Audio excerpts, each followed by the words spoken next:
प्रिय विद्यार्थी मित्रांनो, मी दीपाली कुलकर्णी देशमुख माझ्या विंग्स ऑफ फिजिक्स या चॅनलमध्ये आपलं सगळ्यांचं मनपूर्वक स्वागत करते। तर आपण केमिस्ट्रीच्या पेपरसाठी आयएमपी क्वेश्चन्स बघतो आहोत, त्याचा 9वा भाग मी अपलोड करते आहे।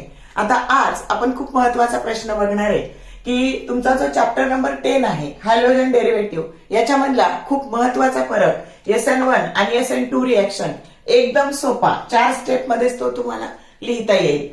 तर आपण त्याचे फॅक्टर बघूयात। तर आधी जर ऑर्डर पाहिलं तर SN1 ही फर्स्ट ऑर्डर रिएक्शन आहे, 1च घ्यायचं, आलं का लक्षात। आणि SN2 ही सेकंड ऑर्डर रिएक्शन आहे।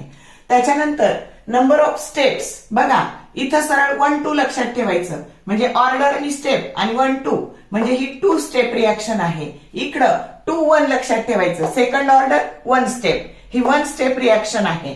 त्याच्यानंतर असे फॅक्टर लिहून पुढे लिहिलं तर तुम्हाला आरामशीर मार्क मिळू शकतात। त्याच्यानंतर मोलॅरिटी, आता हे काय युनिमॉलिक्युलर आहे, हे मात्र कसं आहे बायमॉलिक्युलर रिएक्शन आहे ही।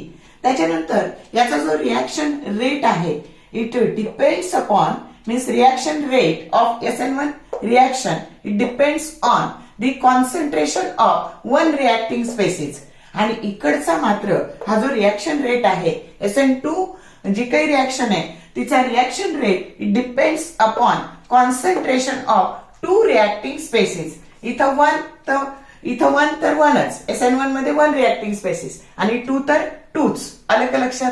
तरी असं सिंपल तुम्ही व्यवस्थित हा फरक लिहू शकता, समजलं का। तर या पद्धतीने असे जे डिस्टिंग्विशिंग जे वर्ड आहे त्याच्या खाली अंडरलाईन केलं तर आपला पेपर पण छान दिसतो, समजलं। तर असे मला महत्वाचे वाटतात ते प्रश्न मी याच्यामध्ये अपलोड केलेले आहे। तर जर व्हिडिओ आवडला लाईक करा, शेअर करा, कमेंट करा। तर all the best for your study, छान पेपर लिहा आणि घाबरू नका, आत्मविश्वासाने पेपरला सामोरं जा। खूप सारे प्रश्न आहेत बाळांनो, तर त्यातल्या त्यात मला जे महत्वाचे वाटतात ते मी अपलोड केलेले आहेत। तर thank you for watching this whole video.